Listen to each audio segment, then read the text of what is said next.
Caros amigos internautas que nos assistem pelas plataformas sociais do Centro Espírita Jesus de Nazaré, da cidade de Dourados, Mato Grosso do Sul, nosso muito boa noite.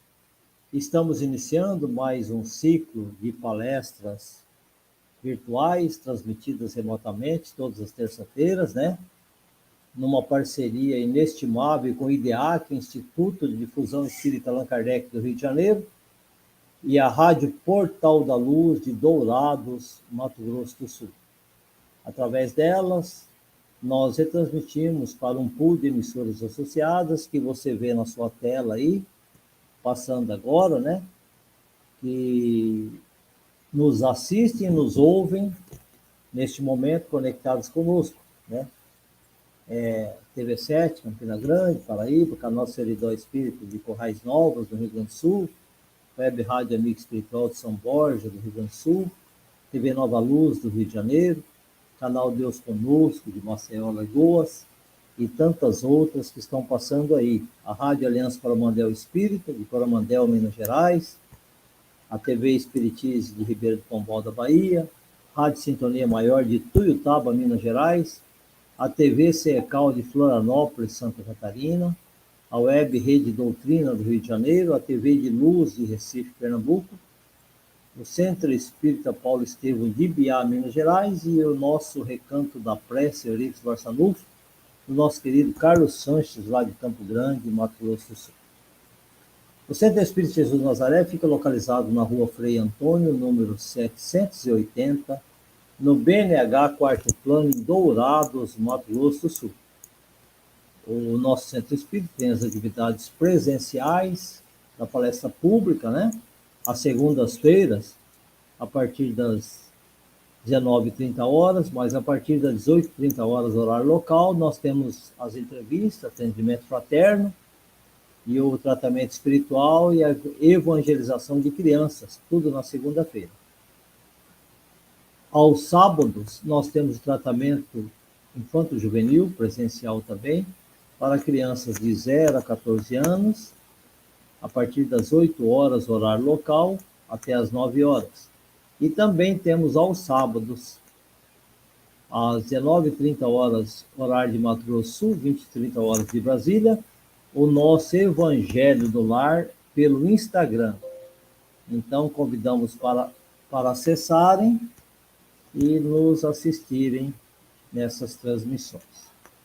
Hoje nós temos dois convidados muito especiais, divulgadores da doutrina espírita com muita excelência, e como nós fazemos comumente, nós abrimos com a nossa prece inicial, nós entoando a prece.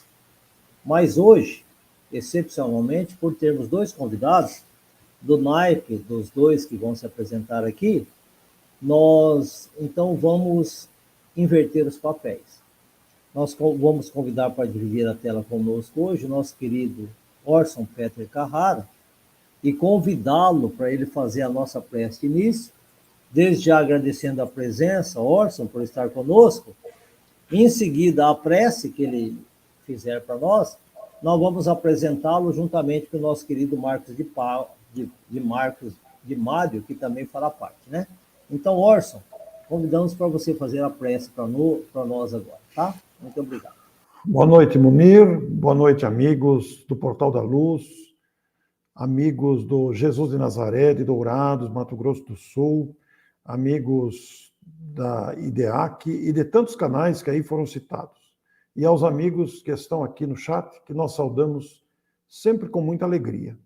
Convidamos a todos para a prece, com o carinho que deve caracterizar uma prece, com a confiança que devemos dirigir a Deus e manter no coração, para que esses instantes sejam instantes de equilíbrio, instantes de harmonia interior. Rogamos a Jesus, o Mestre da humanidade, a quem devemos buscar como norte de nossas ações, como roteiro para os nossos procedimentos, inspiração para as nossas vidas, para que esse instante se replete de paz interior e principalmente de vibrações suaves em favor de todos que estamos envolvidos na promoção desta noite, de debater um tema tão oportuno, tão pertinente, tão presente na vida de todos nós. Que Deus nos abençoe para que essas bênçãos se distribuam em favor de toda a coletividade espírita reunida neste momento, aqui conosco ou presencialmente em tantos lugares do nosso país, recebendo as vibrações amorosas de Jesus. Muito obrigado, Senhor. Que assim seja.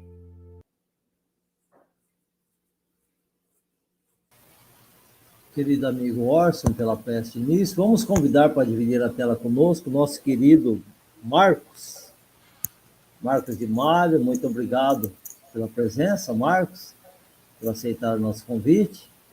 E vamos passar a apresentação dos nossos queridos convidados desta noite. O Orson é natural de Mineiros do Tietê e reside em Matão há muitos anos. Ambos municípios paulistas, e lá ele reside há 22 anos em Matão.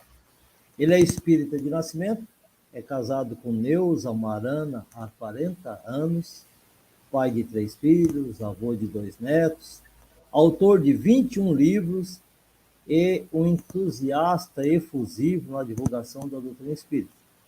É palestrante conhecido em todo o país, inclusive internacionalmente, tendo concentrado durante a pandemia todo o seu trabalho no blog e canal de YouTube, ambos em seu nome pessoal. Ele também é protagonista do programa Alegria de Viver, na emissora FM local, lá de Matão, e do programa de TV Espiritismo para Todos, na emissora local também. Produz vários programas virtuais com diversos convidados, inclusive com o educador, palestrante e escritor convidado nessa noite, nosso querido Marcos de Mário, presente nessa live hoje aqui. O Marcos, que nós acabamos de mencionar, é educador, palestrante, coordenador do Grupo Espírita Seara de Luz, diretor do IBEM Educa, organização educacional, lá no Rio de Janeiro, coordenador do canal Orientação Espírita no YouTube, é escritor com 35 livros publicados e, além disso, os dois são eméritos divulgadores da doutrina espírita com muita excelência, exponenciais trabalhadores do Cristo, e nós temos o prazer de tê-los conosco aqui para eles falarem hoje sobre um tema palpitante, que todos que estão nos acessando, a gente já os convida para ir formulando suas questões, que nós vamos fazer um bate-papo, um diálogo com o Orson e com o Marcos sobre o tema o Centro Espírita e a formação do ser humano. Inicialmente, para as considerações de início, nós vamos convidar o nosso querido Marcos e Mário para fazer um breve comentário acerca do seu trabalho na doutrina e também uma introdução ao tema da noite. Munir, Orson, todos que estão aí nos acompanhando, o meu abraço fraterno, que as bênçãos do nosso Mestre Jesus estejam com todos. É um prazer estar com vocês nesta live, nesse bate-papo, sobre um tema muito importante, que é conversarmos sobre o Centro Espírita, que eu conheço praticamente desde berço, já que eu sou famoso espírita de berço, né? Meus pais já eram espíritas, já frequentavam o Centro Espírita, estudavam a doutrina, e com muita naturalidade eu fui introduzido, e literalmente eu tinha no Centro Espírita um segundo local de vida, lá nos meus idos da adolescência, lá em São Paulo, capital, porque, na verdade, eu sou um paulistano radicado na cidade do Rio de Janeiro, e me lembro muito bem das atividades que se faziam à época e da evolução que o Centro Espírita teve ao longo do tempo. E foi ali, em São Paulo, graças aos meus pais e a todos os companheiros da Casa Espírita, que eu conheci o movimento de unificação. Depois, no Rio de Janeiro, imediatamente, já fomos nos localizando numa Casa Espírita até chegarmos numa que realmente nós nos sentíssemos bem. Também, imediatamente, nós abraçamos o movimento de unificação na cidade do Rio de Janeiro, com recordações extremamente gratificantes de todo o trabalho realizado. Quando eu cheguei na cidade, no Rio de Janeiro, o estado do Rio de Janeiro tinha 150 instituições espíritas adesas à federativa. Isso foi ali mais ou menos no final da década de 1970, e quando eu me desliguei do trabalho mais direto junto à federativa, e ali por volta final dos anos 2000, chegando já a 2010, nós já estávamos chegando em 900 instituições espíritas adesas, e eu aprendi a percorrer o estado e tive muitas experiências, e claro, o Brasil também como palestrante. Então, nós ficaríamos aqui tranquilamente, muitas horas, falando sobre o Centro Espírita e todas as nossas experiências. Mas é importante nós entendermos, já de início, que o Centro Espírita, como já dizia Paulo de Tarso, precisa ser um organismo vivo, porque o Centro Espírita é feito por pessoas, nós, os espíritos que estamos reencarnados. E não podemos esquecer disso, e que a nossa fidelidade à doutrina espírita é da máxima importância, porque quando eu vou a um centro espírita, seja pela dor, seja pela curiosidade, seja pelo amor, naturalmente que eu adentro um centro espírita naquela esperança de encontrar o espiritismo, de saber o que é o espiritismo. E ao longo da história, nós já vimos muitas aberrações, muitas coisas acontecendo que, na verdade, nada tem a ver com a doutrina espírita. Mas é gratificante, ao mesmo tempo, poder dar o depoimento que lá da década de 1970 para cá, então nós temos aí uns 50 anos de história, a evolução foi muito grande. E graças à internet, a esses meios de comunicação, o espiritismo se espalhou muito melhor e os dirigentes espíritas se fortaleceram no conhecimento, graças aos seminários, encontros, grupos de estudo, congressos e assim por diante. Então, hoje, eu já viajo mais tranquilo, porque já sei que vou encontrar centros espíritas muito melhor organizados e muito melhor fortalecidos doutrinariamente. Mas isso é conversa, né, que nós vamos ter nesta live aqui.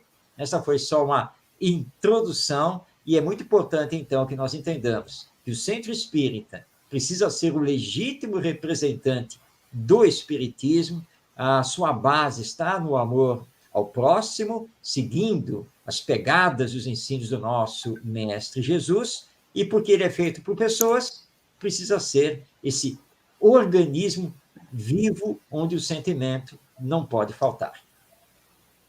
Maravilha, né, Marcos? E como organismo vivo, ele é na escola da nossa alma, né, o Centro Espírita. E acerca disso, nós já vamos passar diretamente para o nosso querido Orson, para ele fazer as manifestações preliminares, para a gente bater um papo daqui a pouco sobre esse assunto palpitante. Pois é, você me deu a deixa que eu iria iniciar exatamente a minha apreciação, porque o Centro Espírita ele é essencialmente uma obra educativa. O próprio título da nossa conversa aqui, o Centro Espírita é a formação do ser, já faz essa indicação, já faz essa chamativa. O Centro Espírita é uma escola de grandeza que ainda não alcançamos devidamente a sua dimensão, porque o Centro Espírita tem esse papel transformador.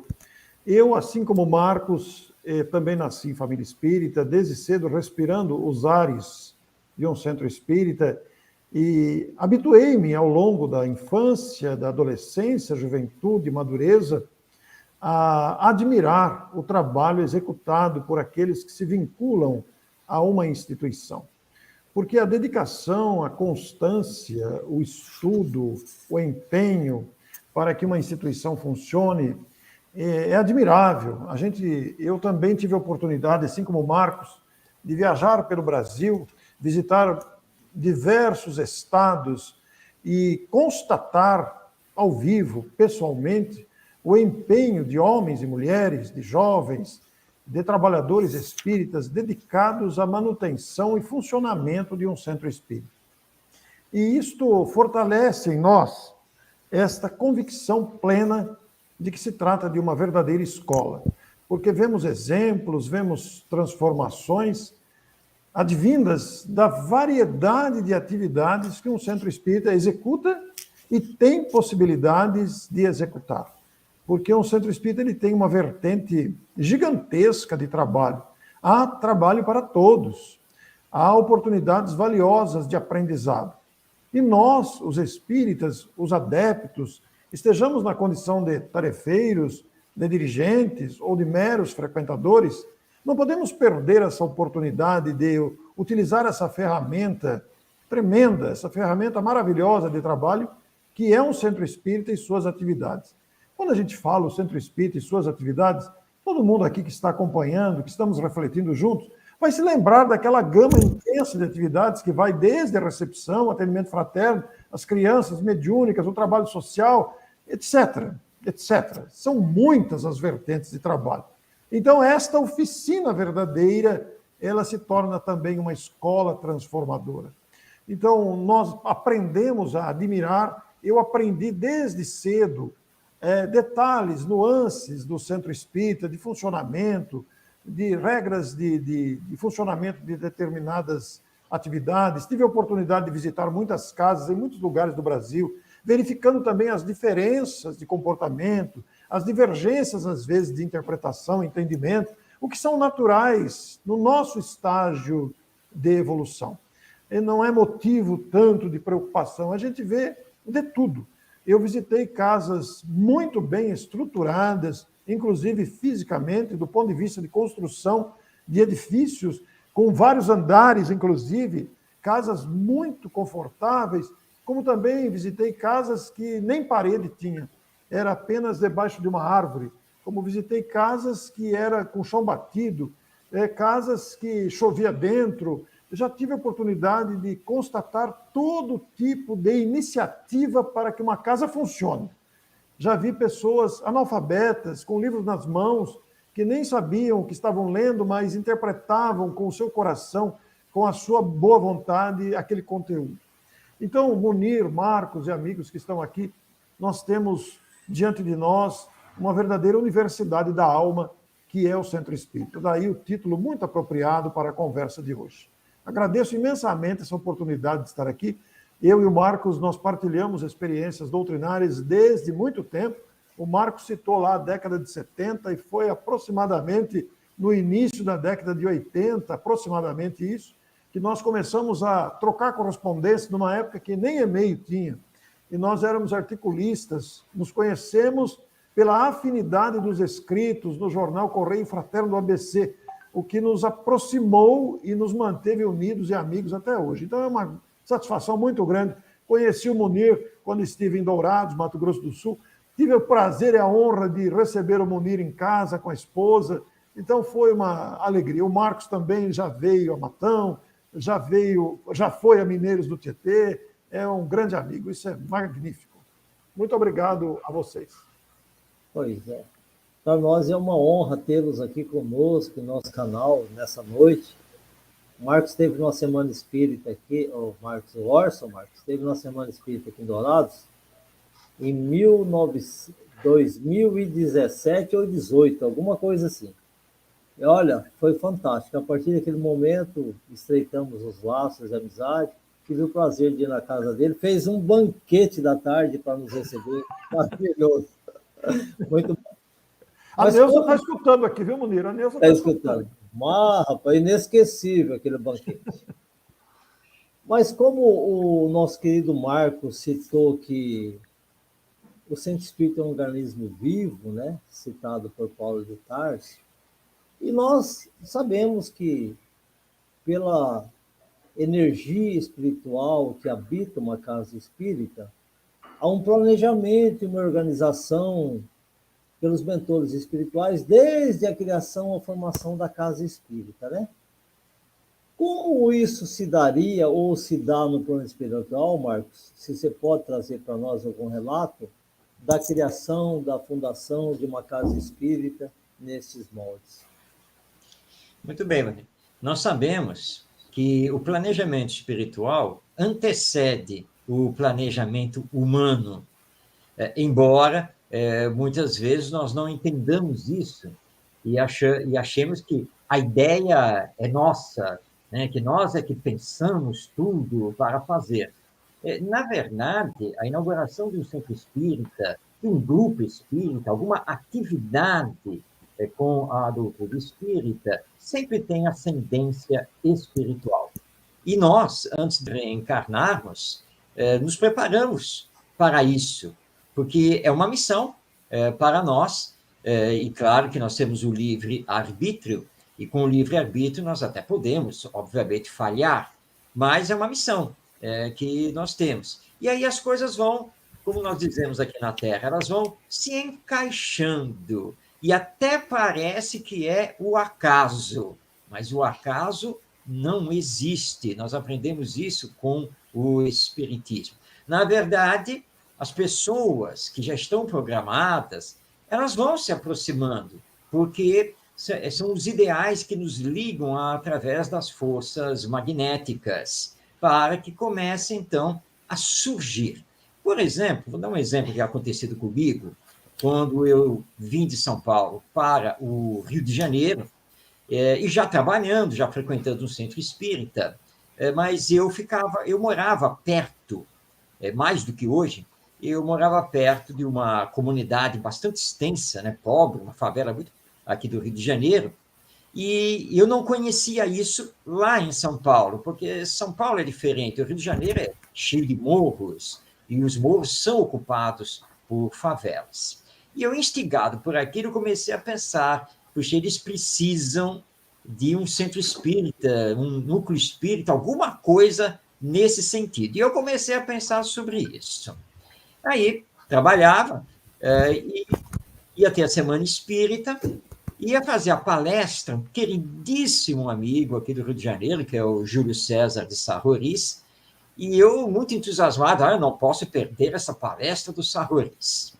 Então, eu saí do emprego, aquela coisa, com todo o horário calculado para chegar lá. E consegui chegar. Mas quando eu cheguei, não deu para conversar com ele. Já estava na hora de iniciar o evento. Sentei.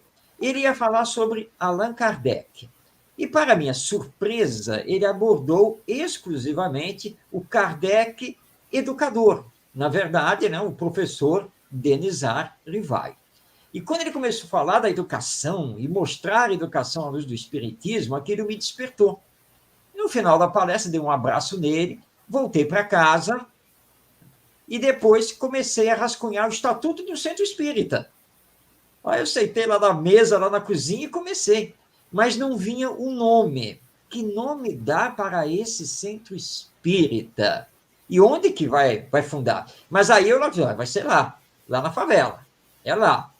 Mas o nome? E nada de vir o nome. E, de repente, veio Pedro de Camargo, que eu mal conhecia. Conhecia alguns livros dele, mas não tinha muita ideia da vida dele. Aí joguei lá no papel, ok, Pedro de Camargo. E é interessante, porque, passado o tempo, outro queridíssimo amigo aqui do Movimento Espírita, o Gerson Simões Monteiro, o Gerson, com a sua mediunidade, um dia olhou para mim, ô Marcos, você sabe quem é o seu guia espiritual? Aquele que mais intui você, que mais trabalha com você. E eu disse para ele, Gerson, eu não sei, não, porque de mediunidade eu tenho muito pouco, e nunca ninguém me falou. Mas, ô Marcos, com quem você é mais ligado, que você sintoniza, né, entre os escritores espíritas? Né? Bom, entre vários, tem o Pedro de Camargo. E você fala assim, sem mais nem menos, é ele. Eu já vi ele do seu lado várias vezes. É por isso que surgiu o nome da instituição aquela vez que você já me contou a história. E aí, então, como se diz, cai a ficha. Eu disse, meu Deus, a ideia não foi minha. Quem disse que a ideia foi minha? Na verdade, já havia um planejamento espiritual, os espíritos foram trabalhando comigo, foram me levando paulatinamente a abrir meus canais intuitivos, foi surgindo a ideia da instituição, aquela coisa toda, e realmente nós conseguimos inaugurar, a instituição trabalhou durante muito tempo naquela comunidade, as pessoas foram aparecendo para formar o grupo. Então, essa história retrata bem como que o planejamento espiritual nos antecede e como os espíritos vão nos levando para que possamos, então, realizar aquela obra que é necessária e que, na verdade, já está lá no planejamento feito antes da nossa encarnação. Interessante esse comentário seu, né? E aliado ao que o Orson falou agora há pouco, ele falou que já visitou instituições que eram grandes monumentos e outras que eram embaixo das árvores, né? Não tinham nem paredes, né? Orson, uma pergunta que se faz com esse questionamento colocado, até essa magnífica exposição do Marcos sobre esse interessante planejamento dos mentores, a preparação do futuro ambiente físico do centro espírita, como que ela procede? Ela é mais humana ou os mentores têm influência gradual nisso? Existe sempre, como tão bem disse o Marcos, um planejamento que antecede a fundação e o funcionamento de um centro espírita. Normalmente, os trabalhadores, os seus dirigentes, os seus futuros tarefeiros são preparados antes para a tarefa que vão realizar depois. Desses planejamentos, é verdade que alguns cumprem, outros não, alguns parcialmente. Existem muitas variantes no comportamento dos tarefeiros e trabalhadores e médiuns e dirigentes.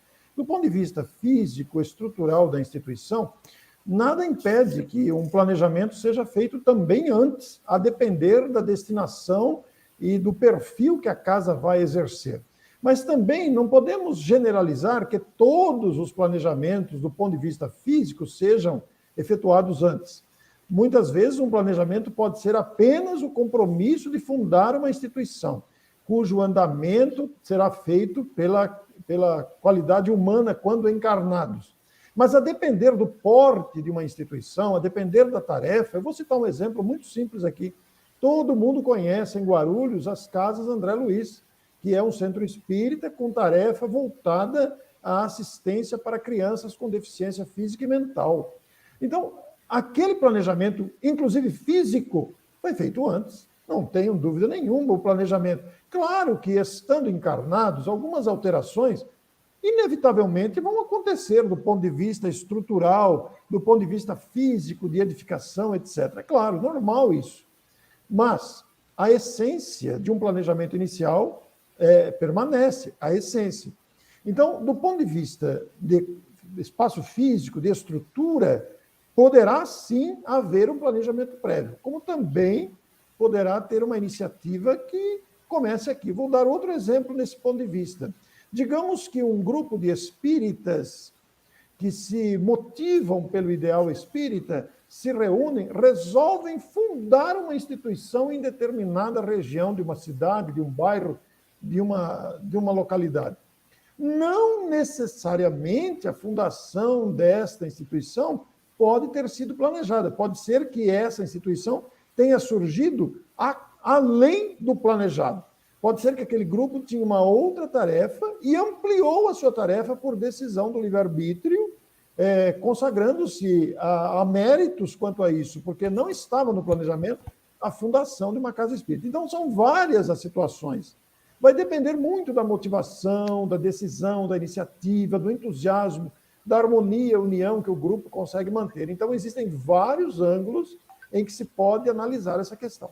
Aliás, a sua pergunta é ótima. É uma pergunta muito interessante de ser feita essa, considerando o planejamento coletivo, né? Um planejamento de um grupo que virá com tarefas definidas, que naturalmente a gente sabe, pode ser cumprida parcialmente, não cumprida, deixada de ser cumprida ou cumprida além do previsto. Todas as situações estão enquadradas. Ótimo. Nós hoje estamos com uma assistência incrível. A Horaci, lá de Cabo Frio, no Rio, está mandando um abraço para ambos. A Toninha, que é a nossa querida Antônia Zaramelo, lá de Fátima do Sul, Francisco Jorge de São Paulo, a nossa querida Rosana Silva de Montes Claros, mandando um abraço para os dois, e ela já lança uma questão que antes de nós chegarmos nesse tema específico, nesse detalhe do tema, eu vou colocar para vocês, para os dois responder, começando pelo Marcos. A Rosana pede para vocês darem exemplos de atividades na casa espírita que favorecem a transformação moral do ser. Muito providencial a pergunta. Sem dúvida. Bem, em princípio, todas as atividades do centro espírita devem favorecer a transformação moral dos seus frequentadores e tarefeiros. Mas nós podemos aqui destacar algumas que estão mais ligadas a isso. E o primeiro destaque eu coloco a evangelização, que hoje nós já estamos entendendo como evangelização da família, não apenas da criança e do jovem. Porque o Espiritismo é doutrina de educação da alma imortal que todos nós somos. E evangelizar é ligar ou religar os espíritos ao Evangelho, aos ensinos morais do nosso Mestre Jesus. Então, a evangelização da família, então abrangendo a criança, o jovem, o adulto, os pais, os responsáveis, ela é prioritária neste campo de propiciar essa transformação moral de que nós tanto necessitamos. E vou destacar aqui também os grupos de estudo do Espiritismo. Como nos lembra Leon Denis, esse grande pensador espírita, muitas vezes você quer se transformar, mas o querer nem sempre basta, porque se você não souber como, você pode se perder. Então, quando você estuda, quando você conhece o Espiritismo e a sua aplicação às diversas circunstâncias da vida, você, então, agora sabe.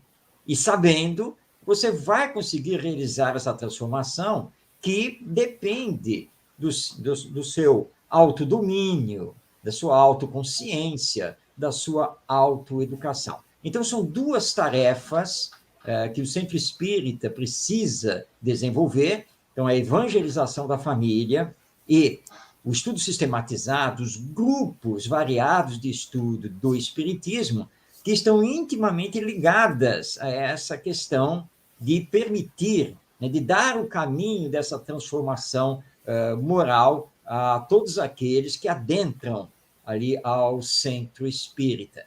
Claro que nós não estamos aqui descartando atendimento fraterno, a palestra pública, os grupos mediúnicos, porque tudo, na verdade, tem que estar ligado a propiciar essa transformação moral. Mas, no nosso ver, evangelização e o estudo da doutrina realmente são prioridades para que possamos permitir que todos tenhamos uma consciência maior e, usando melhor a nossa autonomia, consigamos realizar essa transformação moral que tanto necessitamos.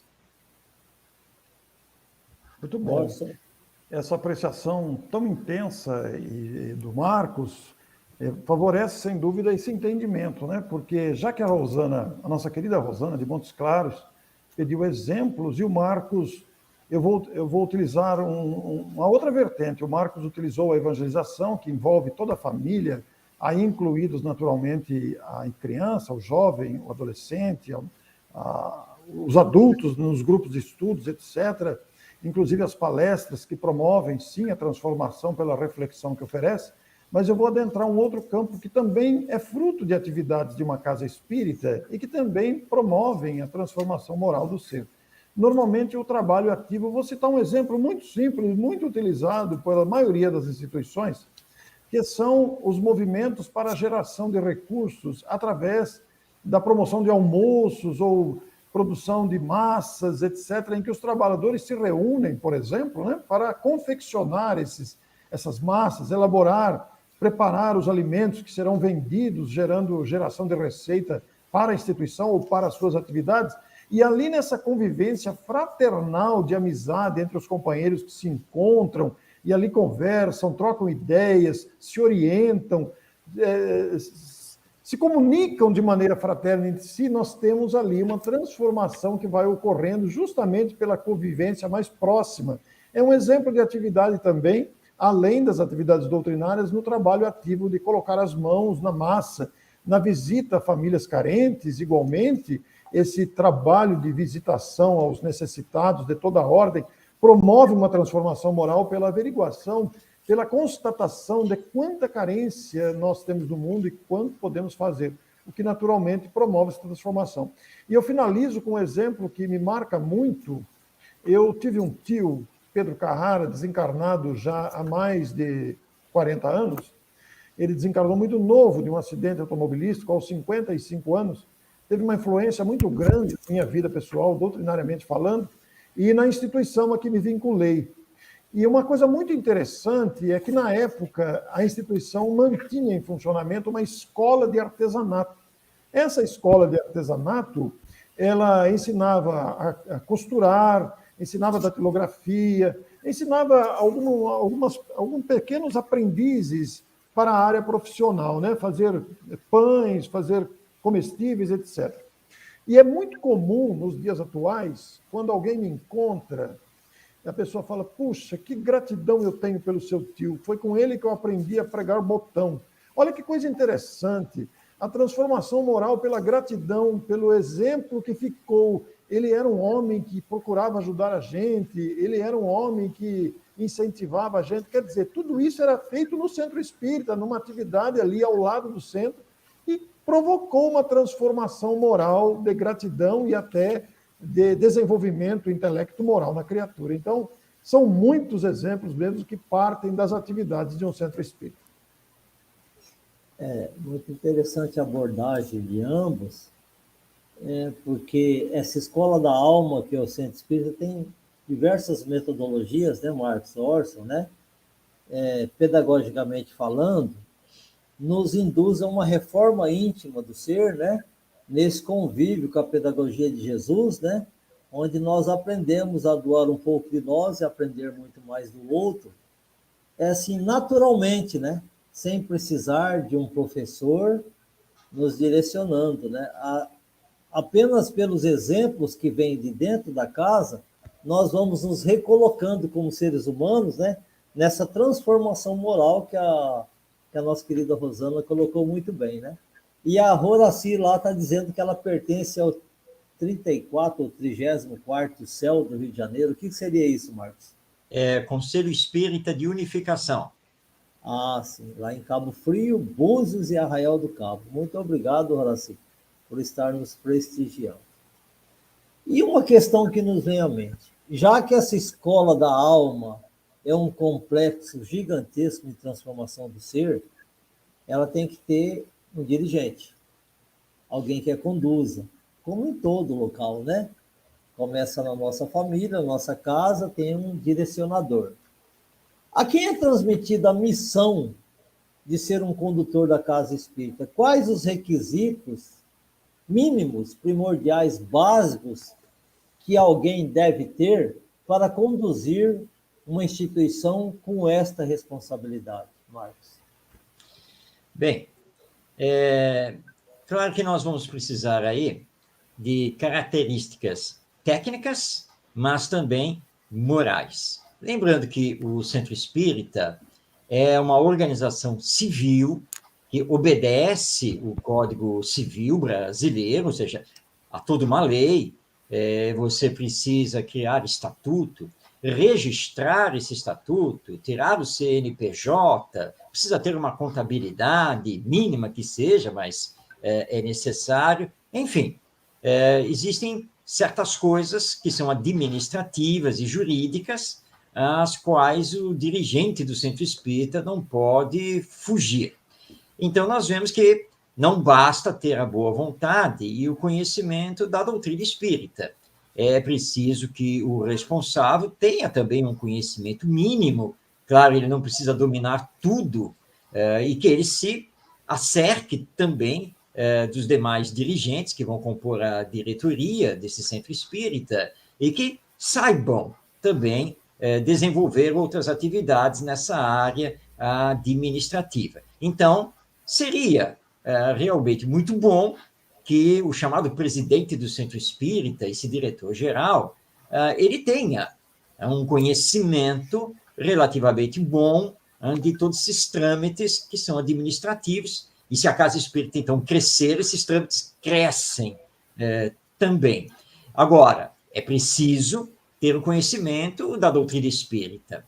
E alguém vai pensar assim, mas o Marcos está falando a coisa mais óbvia do mundo, né? Porque é claro, né? Para ser dirigente do Centro Espírita, mas é claro que tem que conhecer o Espiritismo. Mas nem sempre isso é tão claro. E nós precisamos tomar cuidado com isso, porque realmente compete ao dirigente ter um bom conhecimento do Espiritismo. Agora eu vou além, porque é a questão do exemplo, ou seja, a questão moral. Você, enquanto dirigente, enquanto você está à frente do Centro Espírita, você precisa dar bons exemplos.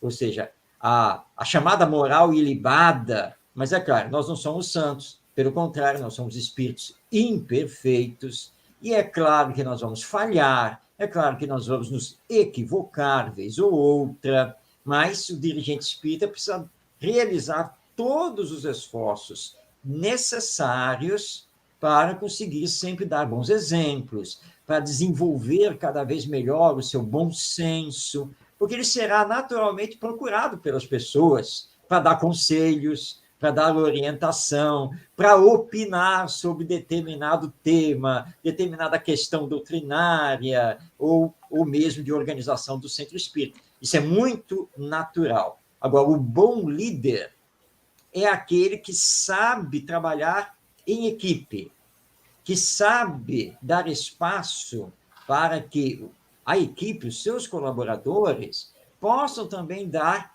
o seu melhor. Para não acontecer aquela história, dizem que a história é verdadeira, que o Centro Espírita que tinha o presidente, e o presidente se achava dono do Centro Espírita.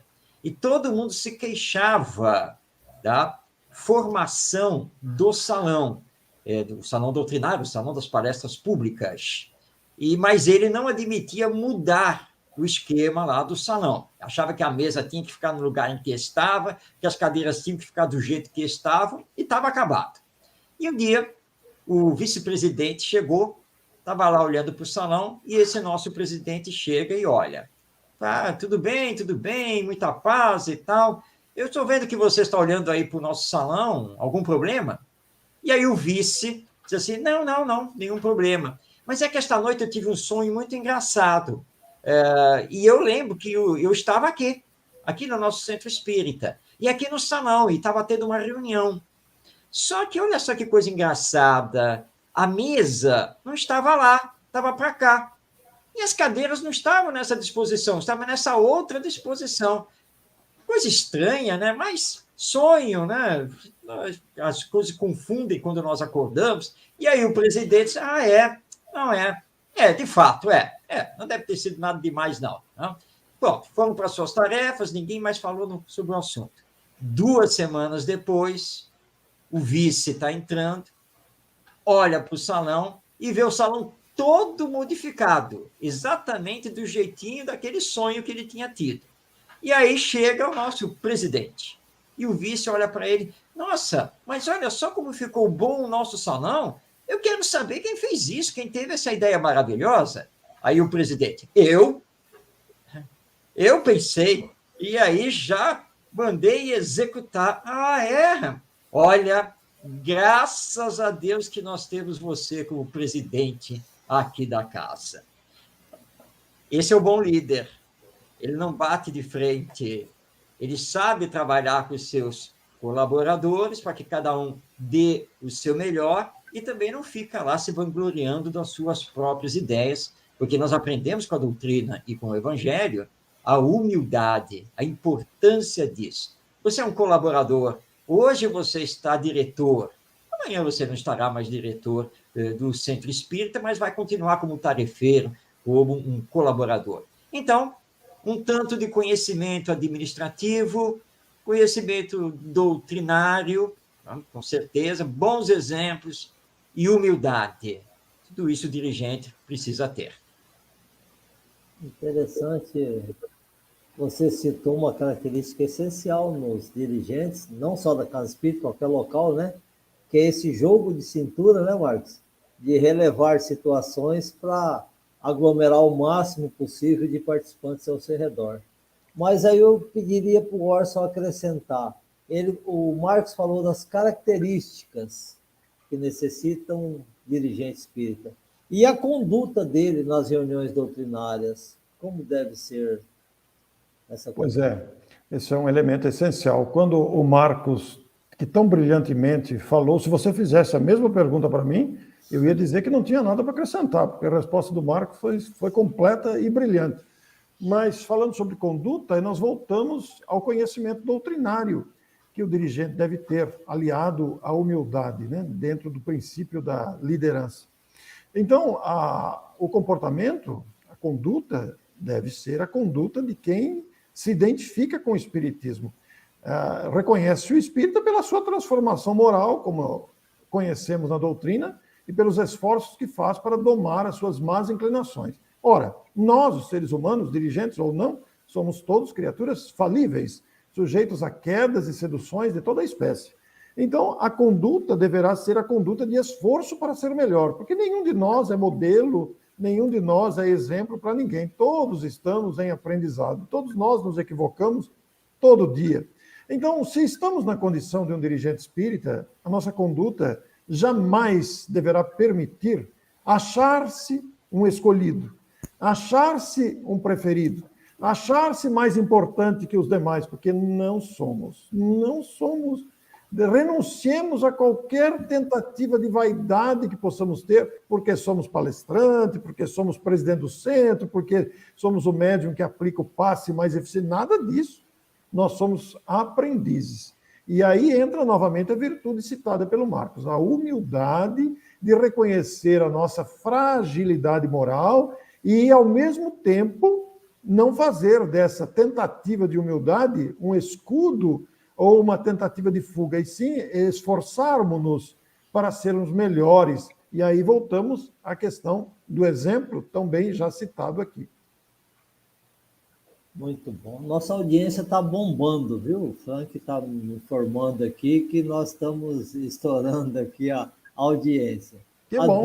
A Deise Salles Garcia, da onde é? Do Rio de Janeiro, né?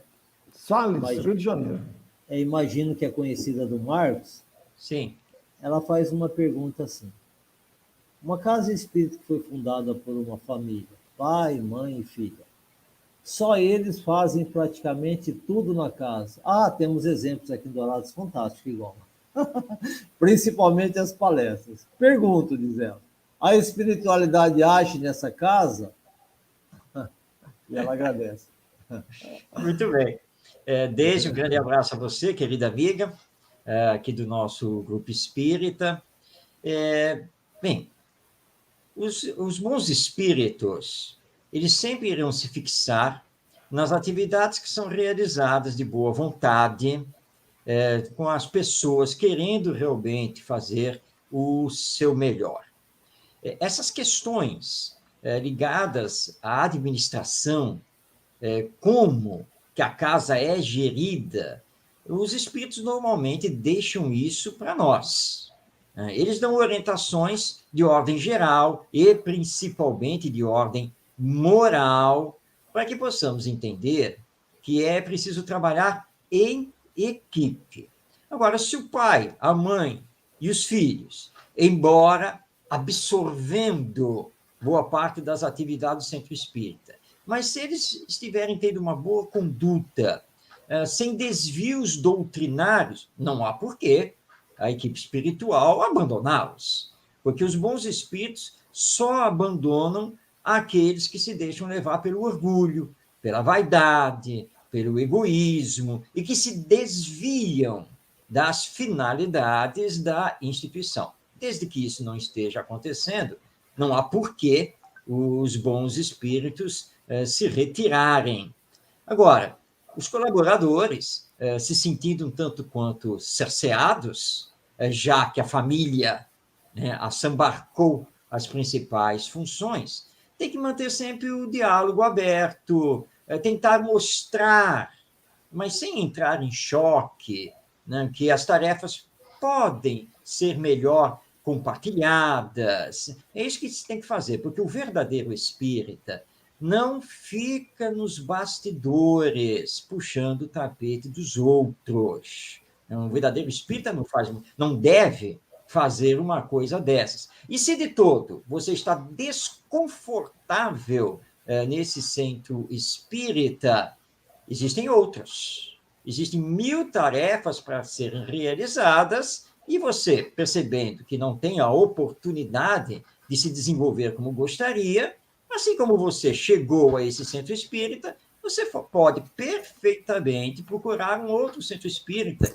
ou formar um grupo espírita. Agora, cuidado, não repita esse equívoco que você critica nesses dirigentes. Lembre-se que a tarefa não é sua. E a esses dirigentes, como essa família, vamos lembrar que o Centro Espírita não nos pertence. Nós podemos até ter sido os fundadores dele, mas ele não nos pertence. E se achamos que vamos nos perpetuar, vamos lembrar aqui o nosso querido Mestre Jesus, lá na parábola lá do mal rico, né? Que ele lá, agora eu só vou gozar, ganhei tanto dinheiro com a minha safra aqui que nem preciso mais trabalhar. E aí vem Deus e diz assim, negativo, meu filho, esta noite solicitarei a sua alma de volta aqui ao mundo espiritual. Então, saibamos trabalhar em equipe, isso que é mais importante. Muito bem, Marcos, que bom. Fantástico isso, né, Orson? Muito didático e muito... Tanto é que a Valéria Milão está falando aqui, muito didáticas as explicações, comentários aí, a Ana Catarina também, muito bom.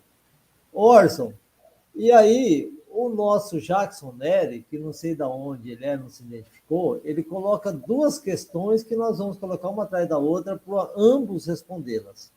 A primeira ele faz assim, o Centro Espírita é uma instituição com conduta tradicional. Mudanças ocorrem numa velocidade incrível. Como deve ser, pergunta ele, o Centro Espírita se posicionar para não ser soterrado com isso? Não sei se você compreendeu aí o final. Sim, perfeito. O Centro Espírita é uma instituição humana com antecedentes espirituais, com finalidades nobres de evolução para aqueles que com ele tomam contato. O Centro Espírita tem uma tarefa definida, mas ele não está isento de progredir e aproveitar os progressos que a tecnologia, que a mentalidade humana vai desenvolvendo e adquirindo. Vamos dar um exemplo muito simples, né? Um tempo nós usávamos giz e lousa para fazer as explicações didáticas que queríamos projetar. Hoje nós usamos as telas que projetam didaticamente colorido, com imagens. Por que não? Qual é o problema de usar a tecnologia que evoluiu? As casas precisam se adaptar às mudanças sem prejuízo doutrinário. Hoje nós temos casas confortáveis. Qual é o mal do conforto físico? Nenhum, desde que não exageremos nisso. Por exemplo, hoje é muito útil que uma casa tenha linha de internet. Por que não? Então, nós temos que nos adaptar com som, com imagem, criar condições para isso. Então, e isso não é apenas em termos de recursos materiais, tecnológicos, mas nós temos que nos adaptar também aos novos tempos. Por exemplo, não cabe numa casa espírita o sermão. Às vezes a gente encontra abordagens que falam, vocês precisam fazer isso. Isso está completamente ultrapassado. Nós temos que fazer isso. Nós precisamos alterar o comportamento, compreender a vida, etc. Então, as reuniões, por exemplo, elas devem ser didáticas, participativas. As reuniões devem instigar a participação do público, porque isso é que faz o Centro Espírita cumprir a sua função. A velocidade da informação hoje é rápida. Não se concebe mais reuniões para decisões variadas, onde Se demora um mês para resolver ou um mês para responder, não tem mais isso. Hoje, a dinâmica dos meios de comunicação exige que nos atualizemos. Então, o Centro Espírita tem que acompanhar o progresso material, sim, e também o progresso moral, o progresso intelectual, o progresso das pessoas. Nós estamos progredindo. E isso é muito importante ser observado, para que o centro não seja soterrado com a sua, digamos, o seu marasmo, o seu marasmo mesmo. Existem centros que param no tempo, não tem cabimento isso. Eles vão acabar sendo encerrados. E como disse o nosso querido Henrique Miranda, aí, que está conosco aí, tecnologia não atrai obsessores. Muito bem lembrado, Henrique. Um abraço, meu caro Henrique. Este amigo querido também do Rio de Janeiro. Verdade. E o Jackson Nery, agora que eu vi, é do Rio de Janeiro também. E ele coloca outra questão que eu vou passar para o Marcos responder. Ele fala assim, na visão de vocês, as novas gerações de centros espíritas estão preparadas para dar continuidade às instituições? Ele pergunta, né? E o número de centros espíritas está aumentando ou não? Boa pergunta, hein, Marcos? Boa pergunta, sim. Jackson, um abraço a você. O Jackson é outro companheiro também aqui, do nosso grupo. E o Jackson é perguntador, realmente. Tá? Olha só, Jackson, nós sabemos que pela lei da reencarnação, as novas gerações vêm cada vez melhor preparadas, pelo menos do ponto de vista técnico, porque hoje nós vemos crianças com 2 anos de idade que pegam o nosso celular na mão e já sabe o que faz com ele. Daí nós olhamos assim, cara, eu nem sabia que tinha esse aplicativo no celular e a criança já está lá. Você quer assistir o quê? Não, me dá aqui, que eu já sei. E ela abre o YouTube e já vai lá assistir lá o desenho que ela quer. Bem, isso é um tipo de preparo, mas a questão é a preparação moral. E aí é que está o grande nó dessa questão. Nem sempre os espíritos que estão reencarnando possuem esse preparo. E aí nós vamos entrar no campo da educação. O Centro Espírita, sendo uma escola de almas, precisa receber os jovens, já a partir da infância, e permitir a participação deles, permitir que eles tenham um encontro com o Espiritismo, um encontro com o Evangelho, no dinamismo próprio, né, dessa fase que o espírito está passando, que é a fase da infância, da adolescência e da juventude. Eu agradeço até hoje os dirigentes lá do Movimento Espírita em São Paulo, que me receberam muito bem, que permitiram que eu, ainda jovem, não conhecendo tanto assim a doutrina espírita, mas cheio de ideias, e eles permitiram que eu colocasse as ideias, me deram tarefas, confiaram em mim, e por isso eu me desenvolvi.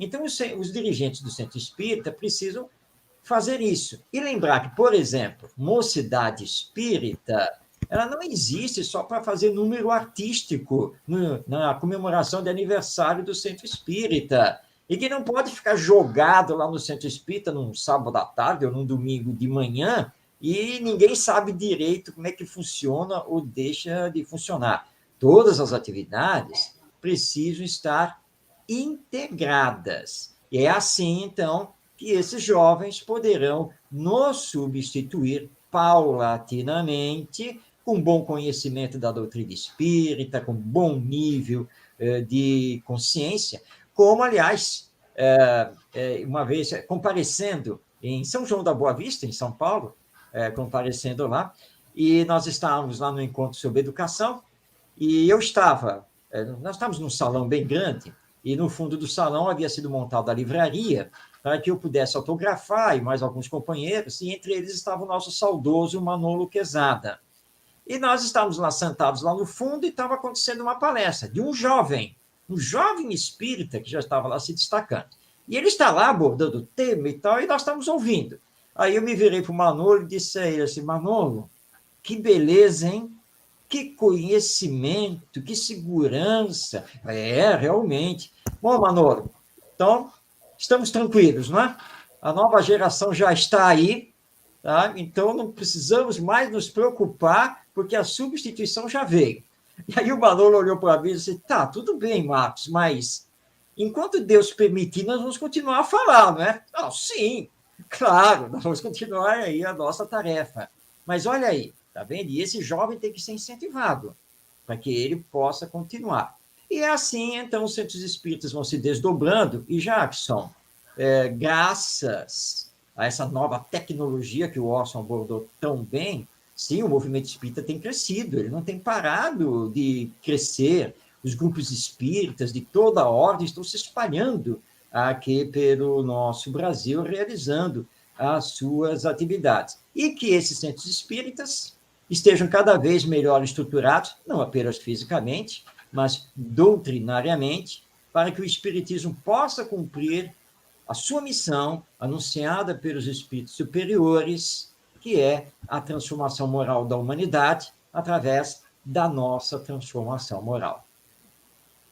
Orson, como o Marcos viaja com a facilidade pelos temas, né? Impressionante, hein? Por isso que Tá vendo? Tá vendo? Tá vendo? tá vendo essa assistência aí, esses elogios aí? Olha, fantástico. Obrigado, Marcos, por Não, essa que isso. aparição conosco e o Orson por te trazer aqui. E aí, só para complementar, para não deixar de citar o nosso amigo Edson Silva, a respeito do tema anterior, sobre a conduta, as características do dirigente espírita, ele fala que o presidente do centro espírita deve, usando todas as qualidades já comentadas por vocês, ser um grande solucionador de conflitos entre os trabalhadores médios da casa, à base da ética e fraternidade. É isso aí, Edson, verdade. Mas nós vamos colocar uma questão para o Orson agora, que veio da Kátia. A Kátia Gonzalez Chamon. Não sei de onde ela é, mas ela fala assim: olá, gente, boa noite. Gostaria de saber como os centros espíritas podem fazer para atrair mais as crianças e principalmente os jovens, assim como ocorre com a evangelização evangélica, que atrai a muitos. Muito boa pergunta, muito boa. Excelente. Oportuna pergunta, que o Marcos até já antecipou boa parte da resposta, referindo-se aí, Kátia, às oportunidades que se devem dar aos jovens. Eu fui um jovem no meu tempo de adolescente, de início da juventude, que recebi todo o incentivo do centro espírita que eu participava. Todo estímulo eu recebi e oportunidades. Não fui impedido, não fui constrangido, não fui censurado. Claro que eu poderia ter errado em algum ponto, mas o erro faz parte do aprendizado. Então, os dirigentes devem dar oportunidade, como o Marcos falou tão bem, e as reuniões, tanto para jovens, porque às vezes as reuniões de jovens precisam ser coordenadas por adultos, né, mais experientes. Às vezes nós não temos uma liderança jovem, mas na maioria das vezes temos. Então, a instituição deve dar oportunidade. Quanto às crianças, os evangelizadores de crianças devem se reciclar, porque as crianças já não aguentam contação de histórias apenas lidas. As crianças estão nos celulares, estão na televisão, estão no computador. Quer dizer, as crianças também requerem atividades didáticas atrativas, sem prejuízo doutrinário. Como é que nós vamos fazer isso? O Centro Espírita deve patrocinar, inclusive, que o evangelizador vá participar de cursos de formação e reciclagem de evangelizadores anualmente colocados à disposição. A preparação dos evangelizadores deve ser uma prioridade do Centro Espírita. O Centro Espírita não pode improvisar essa tarefa com pessoas que não se prepararam para isso. Porque para atrair e ter uma qualidade de ensino, é preciso que os professores das crianças ou os possíveis coordenadores de juventudes sejam preparados e recebam estímulos e preparo para isso. O Marcos é um educador, aqui está conosco. O Marcos se preocupa muito com esse aspecto, ele poderia até responder muito melhor do que eu sobre as crianças, porque existem muita oferta disponível de cursos de reciclagem, porque a criança precisa de movimento, a criança precisa de atividade que ensine. O Marcos talvez possa até acrescentar algo aí que eu não tenha falado didaticamente, porque o Marcos é um educador. Ok, Orson. Um abraço aí a Kátia. Kátia é mais uma perguntadora do nosso grupo aqui no Rio de Janeiro, né? É porque o espiritismo e a educação tem que fazer com que aprendamos a pensar. E quando você pensa, você começa a questionar, e isso é ótimo. Em relação à evangelização específica das crianças, de fato, Orson, tem 1000 propostas, mesmo dentro do movimento espírita. E propostas pedagógicas que são muito boas, e propostas pedagógicas que foram boas em determinada época, mas diante do dinamismo atual da nossa sociedade e como esses espíritos têm vindo já com conhecimento maior, são propostas didáticas que agora já estão superadas. Então, realmente, você abordou uma questão muito importante, que o centro espírita constantemente precisa patrocinar essa reciclagem, essa recapacitação dos evangelizadores. O educador não pode parar no tempo, porque se ele parar no tempo, ele vai ser atropelado, literalmente, pela criançada. É isso que vai acontecer. Porque hoje é muito fácil você adquirir conhecimento. A criança entrando na internet, vendo na televisão, isso aqui, nossa, tem um mundo à sua disposição. Mas o evangelizador precisa ligá-la a Jesus. E aí tem técnica, tem didática, tem metodologia, precisa ter uma proposta pedagógica elaborada, que é uma proposta de educação do espírito, que o nosso queridíssimo e saudoso Walter Oliveira Alves, lá de Araras, tanto desenvolveu. Eu mesmo tenho também aí o projeto Educação do Espírito, que é levado aí aos centros espíritas, principalmente para evangelizadores. Então, hoje em dia, nós sabemos que não basta, para evangelizar, ter boa vontade. É preciso ter um certo conhecimento pedagógico. Não estou dizendo aqui, vamos colocar os pingos nos is, não estou dizendo que os evangelizadores espíritas têm que correr para fazer faculdade de pedagogia. Não é isso. Vamos com calma. Mas ter conhecimentos e saber ler os autores espíritas ligados à educação. É uma obrigação nossa. Ler, por exemplo, José Herculano Pires, a sua filha, Heloísa Pires, os livros do Walter Oliveira Alves, as obras da nossa Sandra Borba, lá do Rio Grande do Norte, entre outros, né, que nós poderíamos começar a citar aqui, que tem livros voltados para a educação na visão espírita. O Pedro de Camargo, a Dalva Silva Souza, lá do Espírito Santo, enfim, né, é um leque de autores espíritas que estão voltados à educação. E assim, então, você não para, você não forma uma zona de conforto e faz a evangelização mais dinâmica, mais atraente, envolvente, e é isso que vai trazer a nova geração para o centro espírita, que não comporta mais você pegar as crianças, colocar em torno daquela mesa de adultos, obrigá-los a sentar naquelas cadeiras de adultos, dizer que vai fazer uma contação de história sem usar nenhum tipo de ilustração, de imagem, de coisa nenhuma.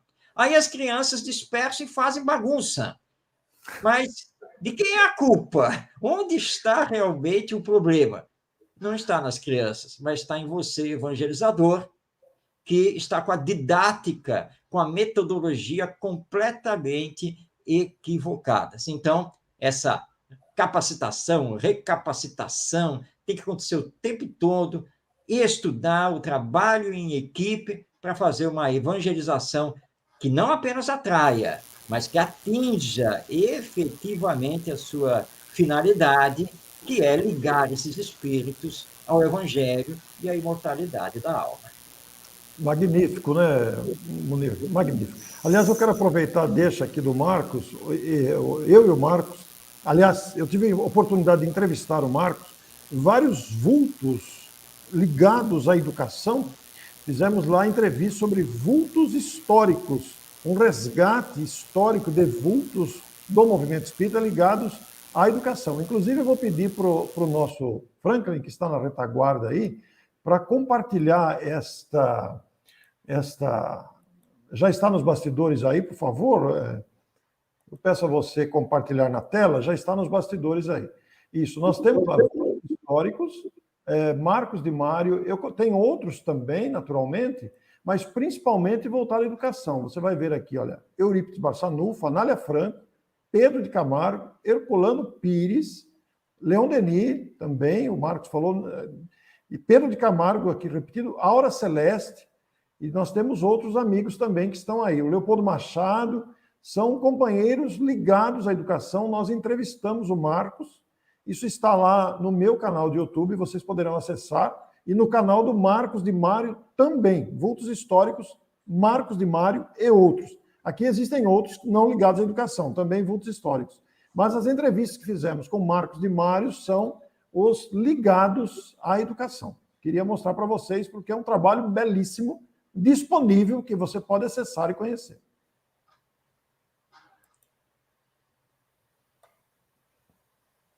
Está sem microfone, Munir. Está fechado, desculpa. Foi bom você citar isso aí, Orson, porque nós estamos construindo aqui em Dourados um educandário espírita, Marcos. Inicialmente, é previsto para começar em julho, com 360 crianças inicialmente, pré-1 e pré-2, maternal, Muito né? E nós vamos convidá-lo para falar sobre o tema de um desses vultos da educação, para você brevemente nos discorrer.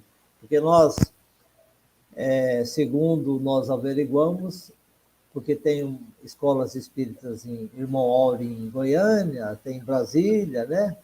Sobradinho, a nossa é do porte dessas aí, ou maior. Então, nós temos o privilégio de ter conhecido um empresário aqui, que ele comprou a ideia e está construindo para nós escola espírita, nos moldes essencialmente espíritas, num bairro populoso aqui, carente, né? Vai ser totalmente gratuito em tempo integral, com finais de semana com oficinas e tudo mais, e nós vamos usar os seus conhecimentos para nos trazer sobre esses educadores. Que beleza, estou à disposição. Parabéns pelo trabalho. Que momento feliz esse de você conhecer um educador nesse momento histórico aí do bairro de vocês. Olha que coisa bonita. Exatamente. Inclusive, você citou sobre a criança, eu acho que todo centro espírita deveria ter o Instituto da Criança, para que formasse esses evangelizadores para dar uma aula à altura, porque é um momento que eles estão justamente procedendo da reencarnação, a diferença de caráter e tudo mais, né? Além da Roraci, lá de Cabo Frio, nós estamos aqui com a Jocélia Rodrigues, de Angra dos Reis, o Edson Silva, a Carmela Carvalho, de Araraquara, acho que todos conhecidos de vocês, né? Temos aqui Jackson Nery, do Rio, a Cibele Garcia. A Cibele Garcia é diretora da nossa escola espírita, está formando a nossa escola aqui.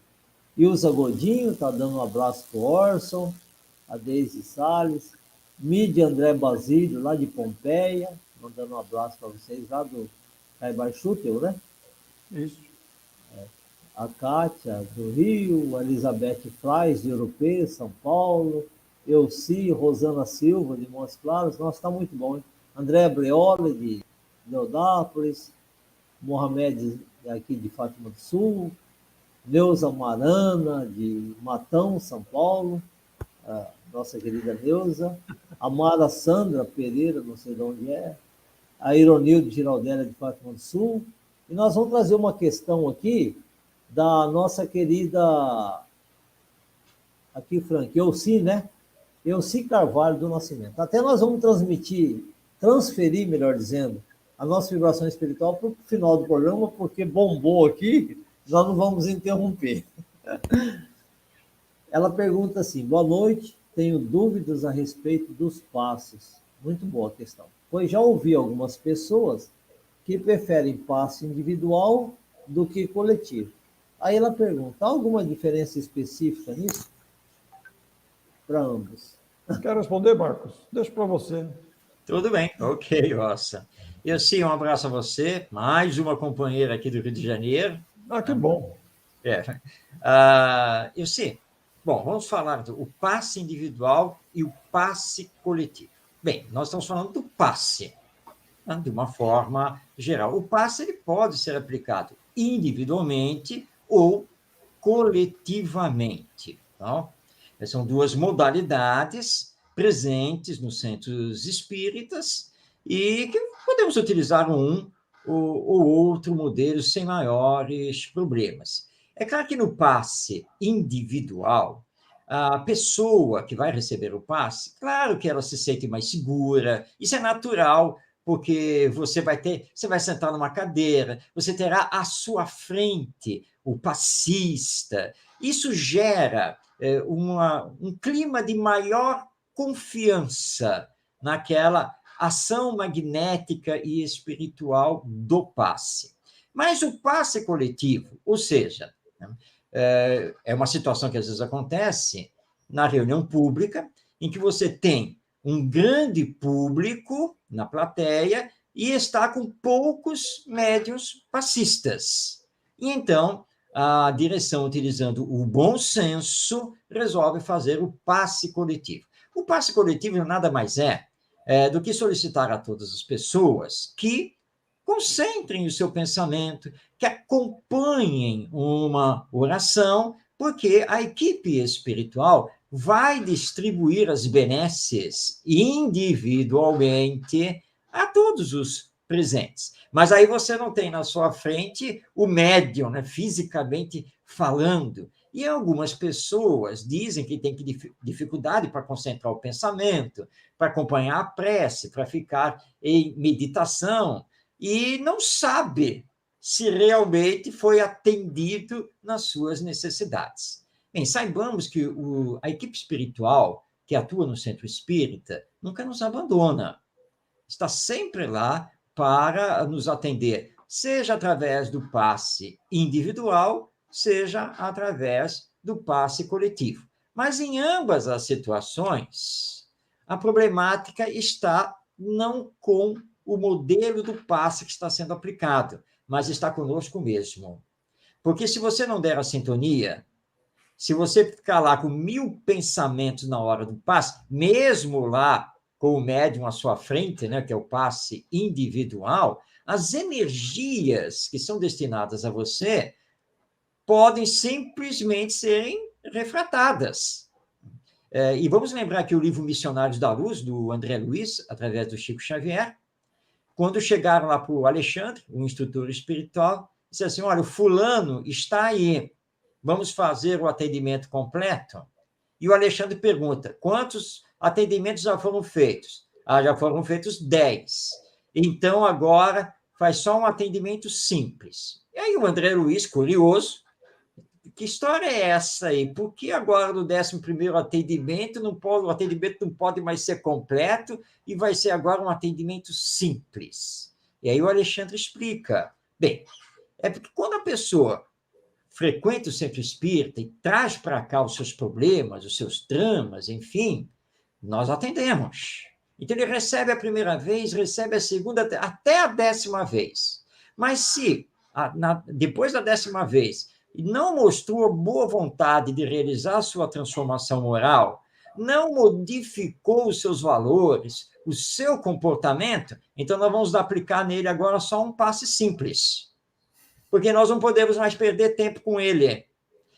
Ele é atendido, mas não da forma completa. Então, na hora do passe, nós precisamos concentrar o pensamento e lembrar que os espíritos nos atendem, mas esse atendimento é dependente dos esforços que estamos fazendo para a nossa própria transformação moral. Então, se você está sentado lá na plateia, vai ter passe coletivo, é só uma questão de você esquecer o seu dia a dia, concentrar o seu pensamento, lembrar de Jesus, com fé, você rogar o auxílio espiritual e você vai receber, com certeza, dentro das suas necessidades. É por isso que nós espíritas, não é, Orson?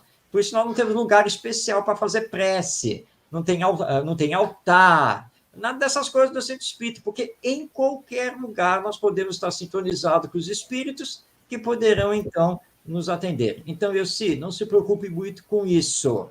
Na verdade, tanto faz se o passe é individual ou se é coletivo. E quando há necessidade do atendimento individual, os espíritos indicam essa necessidade e a pessoa será encaminhada, então, para esse atendimento individual mais específico, que aí se trata agora de um tratamento espiritual. Então, é passe, não importa a modalidade.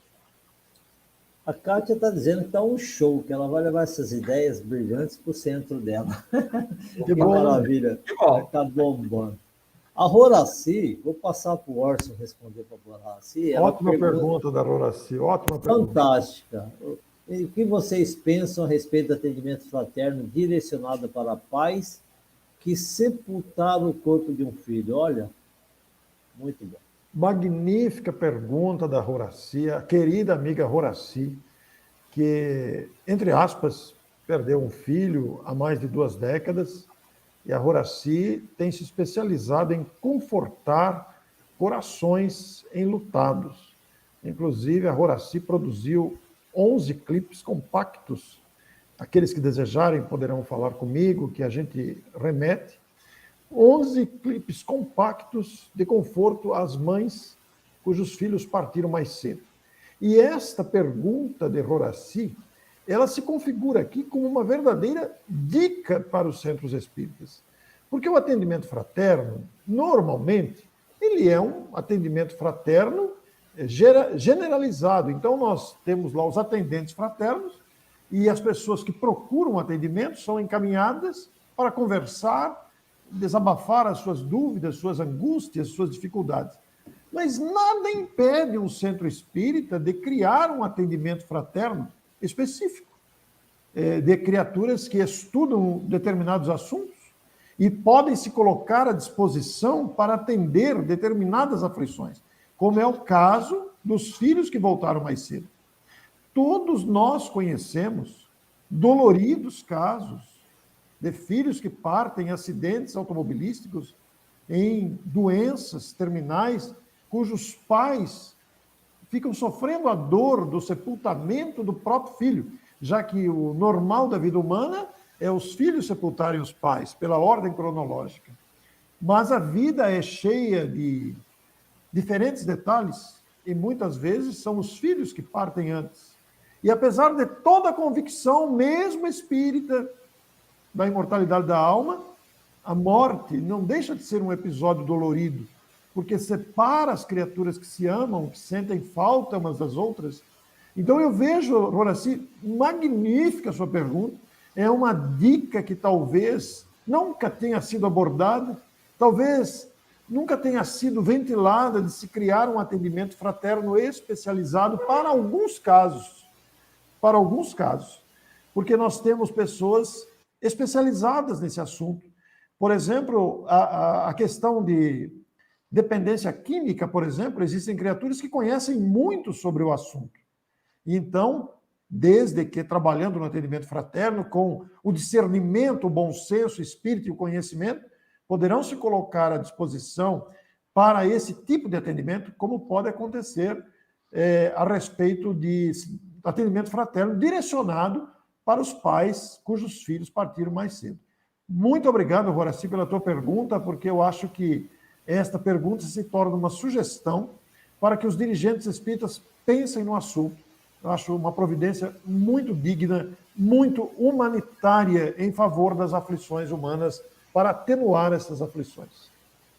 Nossa Senhora, está tão bom, Orson e Marcos, que nosso pessoal está tá fazendo os comentários em aluvião, assim, né? E aí nós estamos até preocupados, porque estamos chegando próximo do horário, puxa, com o coração partido no meio. Não, mas continua aí, vai ainda tem um tempinho. Então, meu Deus, a Roracia Maria Diná Costa, Eunice Medeiros, Mídia André, Maria, todos agradecendo imensamente, mas tem uma pergunta aqui da Deise, que eu vou colocar para o Marcos, ela, acho que é do Rio, né? Ela pergunta, da forma que alguns ritmos de música estão sendo introduzidos na doutrina, esses ritmos, às vezes, bem agitados. Na opinião de vocês, é válido? Muito bem, Deise. Nós precisamos tomar muito cuidado com essa questão, porque não existe um ritmo espírita, né? Um ritmo musical espírita, isso não existe. Nós temos que procurar fazer da arte espírita, de uma forma geral, não apenas a arte musical, mas todas elas, né? Teatro, artes plásticas, dança, cinema e assim por diante. A arte espírita precisa elevar o espírito. A arte espírita precisa estar ligada ao bem e ao belo. É natural que os jovens eles procurem ritmos musicais com os quais se deem bem, com os quais eles sintonizem e adaptar esses ritmos também para o centro espírita, para a divulgação do espiritismo. E nós não condenamos a utilização de nenhum tipo de ritmo musical, mas lembramos que é preciso ter o bom senso. Então, se nós queremos atrair os bons espíritos e passar uma mensagem que seja bela, fortificante ao espírito, nos parece que um funk pancadão não seja o ideal para isso. Assim como um rock metaleiro que vai mexer com as estruturas, até físicas, do centro espírita. Eu lembro aqui uma situação que eu passei, em que eu compareci ao aniversário do Centro Espírita. E foi muito bem, aliás, tudo ótimo. E quando eu terminei a palestra, o presidente do Centro Espírita disse para mim, bem, agora nós vamos ter a apresentação da banda de rock da Mocidade Espírita. Não tem problema, eu gosto muito de rock, acompanho vários artistas ligados ao rock. Que beleza! Foram eles lá num palco que estava lá montado, com os seus instrumentos, tudo direitinho e tal. Era uma banda de rock. Mas era uma banda de rock metaleiro. E eles começaram lá a tocar e a cantar. As letras, doutrinariamente falando, estavam de acordo com o espiritismo, não tinha nada demais. As letras falavam da reencarnação, da imortalidade, do evangelho. Mas o rock metaleiro lá dentro, eu acho que não apenas espantou os espíritos obsessores, mas os guias espirituais também.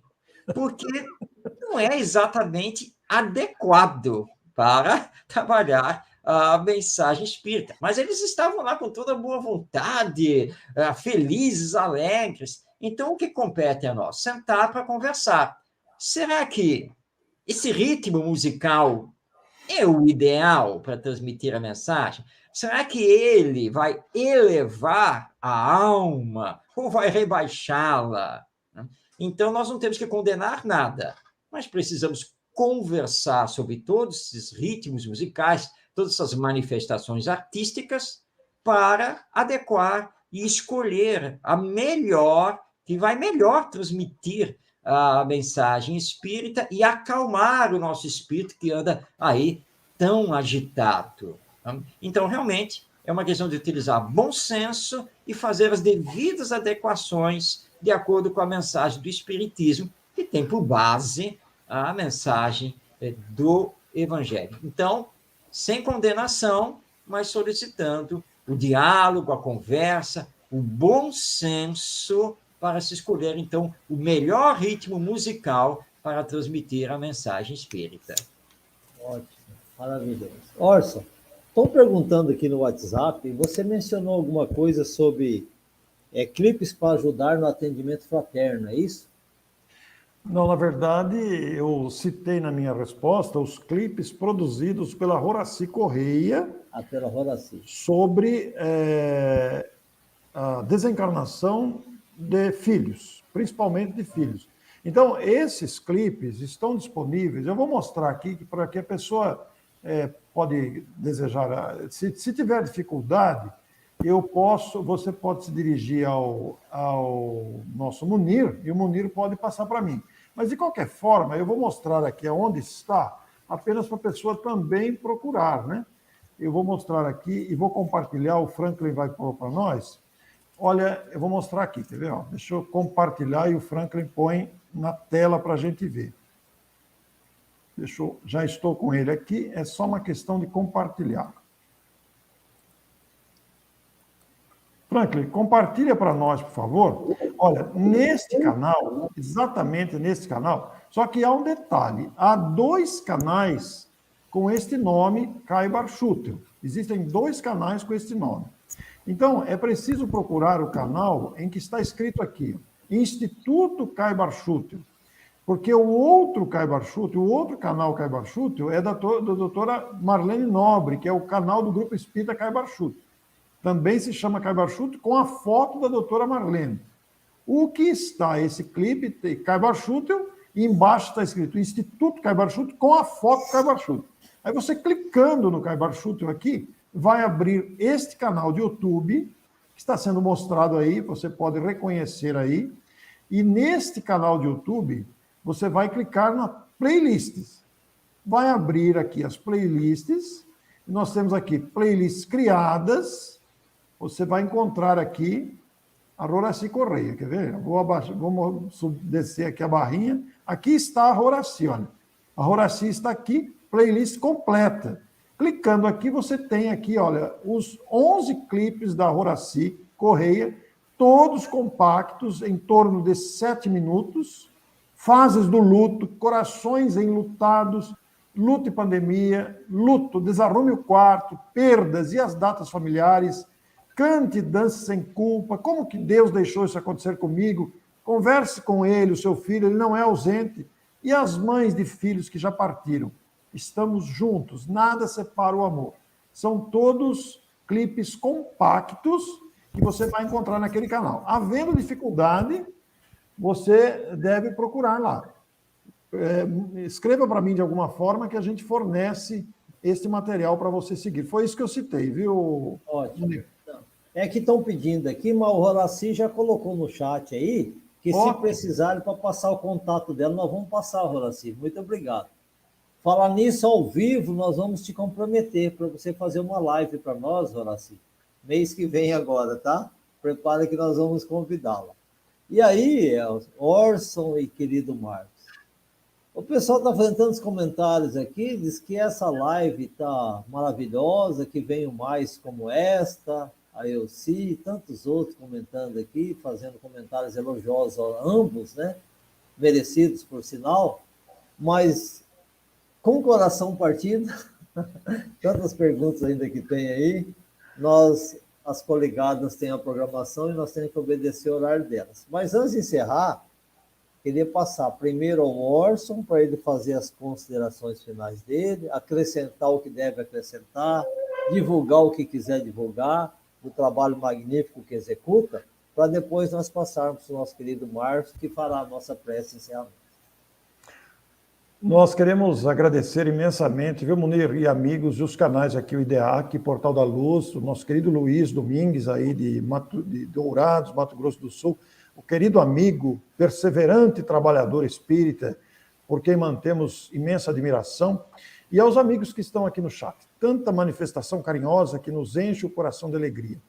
E eu quero utilizar esses instantes finais, de considerações finais, para divulgar um trabalho que eu e o Marcos estamos fazendo. Eu e Marcos estamos gravando episódios do livro Roteiro, que vai ao ar toda quarta-feira, às 8 horas da manhã, no meu canal, no canal do Marcos de Mário, na Agenda Espírita Brasil e no canal Orientação Espírita. E por falar nisso, eu vou pedir para o nosso querido amigo Franklin projetar aí compartilhar na tela, eu já compartilhei aqui embaixo, nós mostrarmos aqui o canal Orientação Espírita mantido pelo Marcos de Mário, que está conosco. É um trabalho que merece ser conhecido. Nós queremos que vocês conheçam o trabalho do Marcos. O Marcos é muito perseverante. E esse canal Orientação Espírita, como o próprio nome diz, Orientação Espírita. Espiritismo, princípios, aplicação, consequências. Nós temos aqui, inclusive, os episódios do Roteiro, que eu e Marcos estamos gravando, que vai ao ar toda quarta-feira, às 8 horas da manhã, Aqui estão os episódios que vão estrear, né? A série se chama Evangelho e Espiritismo, Caminhos de Amor para a Felicidade. E nós temos aqui o Marcos com toda a produção do seu trabalho. Vejam que estão clipes compactos, vários temas doutrinários, não é mesmo? E também palestras, e além dos clipes curtinhos, de forma que há muito material disponível aí neste trabalho do Marcos, que se chama Orientação Espírita. O próprio nome já diz. E já que nós estamos falando do Centro Espírita como formação do ser, eis aqui uma oportunidade valiosa para todos os nossos telespectadores. De forma que nós terminamos a nossa live com muita gratidão ao amigo Marcos. Temos partilhado muitas experiências na doutrina que nos enche o coração de gratidão. E agradecer aqui ao Franklin na retaguarda, ao Munir, que daqui a pouco está de volta, por essa oportunidade tão valiosa. E eu devolvo para o Marcos agora, e eu agradeço a todos os amigos que nos acompanharam. Muito obrigado, fiquem bem, e se desejarem, amanhã cedo, às 8 horas, no canal Orientação Espírita, no canal do Marcos, no meu, da Agenda, temos mais um episódio do livro Roteiro. Muito bem, Orson. Grande abraço a você. Uma felicidade ter compartilhado aqui as ideias. Um grande abraço ao Munir, a todos que estão na retaguarda, que estão retransmitindo esta live, a todos que participaram aqui do nosso programa, muitos amigos e amigas. E nós só temos que agradecer por esta oportunidade, agradecer, acima de tudo, a Jesus, nosso querido mestre, porque pudemos conversar um pouco mais sobre o Centro Espírita, entender também um pouco mais sobre o Espiritismo, nós que somos, na verdade, aprendizes, nós que estamos aí nesta jornada terrena, tentando fazer o nosso melhor. Então, como nos foi solicitado, porque já realizamos toda a divulgação, vamos então à nossa prece para finalizarmos esta live tão gratificante aos nossos corações. Senhor Jesus, querido amigo e mestre, aqui estamos, Senhor, agradecidos por esta bendita oportunidade de entrelaçarmos as nossas mentes e os nossos corações pelo melhor da humanidade, através da divulgação do Espiritismo, esta doutrina que nos traz a imortalidade da alma, a reencarnação, o intercâmbio entre encarnados e desencarnados, e a lei de evolução, que nos remete passo a passo ao nosso destino final, que é a perfeição.